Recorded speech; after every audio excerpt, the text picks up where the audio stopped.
So in the way we're examining this issue in the water sector, we're starting to engage very big, very new things that are going to be game changers in the system. And when I say we, I'm talking to the South African community of practice, which is highly productive. The South African science and technology community in the water sector is currently ranked 18th in the world, which is quite fantastic actually, and manages to produce 1.65% of the ISI global share of papers. And for those of you in the business, you will know how remarkable that is. But there's a global community of practice as well that's working very hard on this matter. In fact, over the last 20 years, the rate of increase of water-related publications in Scopus has been at an average of 30% a year as an increase. There's a lot of new knowledge that's happening in the sector. So we've got to bring this new knowledge to bear. And we bring this knowledge to bear on the investment in the game changers in the system. Now I'm going to go through a couple of them. This is not a comprehensive list, but it gives you a bit of a flavor of the thinking. On the top of my list is the notion of new sanitation. Now, if this number surprises you, then you're not paying attention to what you do.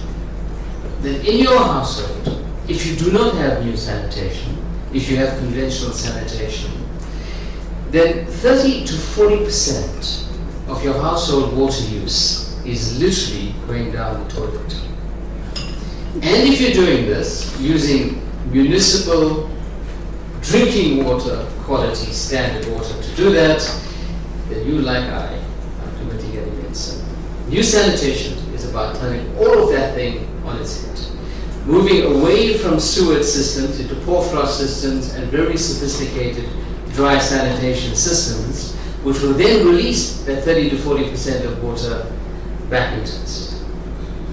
So new sanitation is very big, and I'm giving you examples of something not from elsewhere but from our own backyard. These are two South African inventions.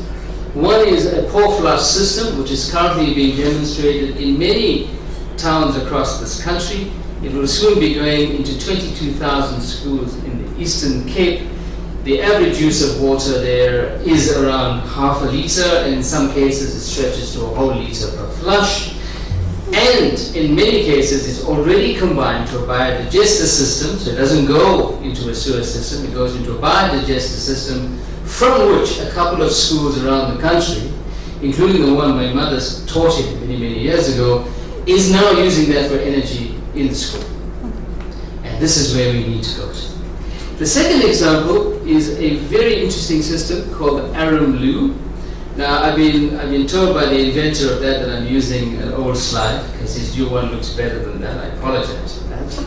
Now this is an example of us doing things in a very different way, and this is about going back to very basic systems and a tremendous example of biomimicry in our modern engineering.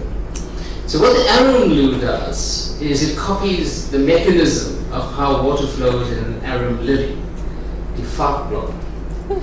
Yeah? And it has managed to organize itself to go to half a litre a flush. It's possible to go even lower than that currently. These are South African firsts that we have to get to scale, we have to get to market to aid the new sanitation. But as I said before, we don't do these things alone. We do this with lots of other people. Now, one of the groups of people that we do this with is the Bill and Melinda Gates Foundation. And because of our relationship with them, we are now in a consortium of around 40 institutions in the world, operating primarily in the US, South Africa, India, and China, around organizing for the reinventing of the toilet as a major global project. And this is where we're going to go to in the next several months. So new sanitation, while just a couple of years ago was a pie-in-the-sky dream, is already a reality in prototype, operating in at least 4 countries in the world as we speak.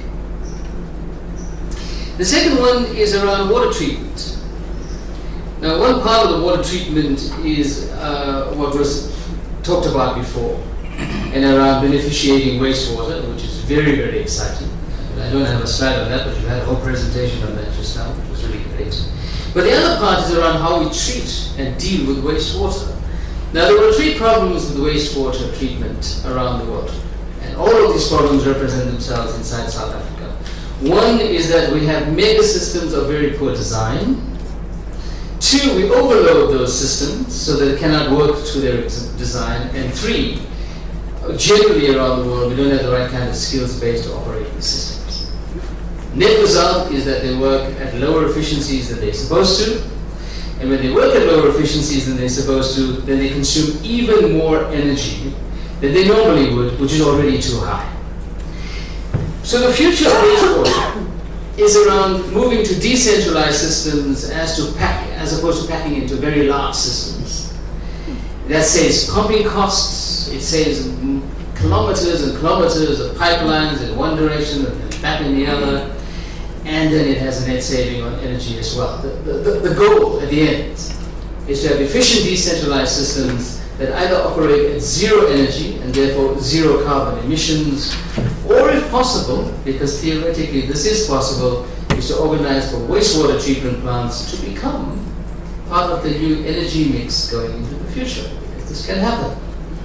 It is possible that in not too many years from now we won't need all those fantastic generators that are plodding along in Esther. They can be replaced by systems like these.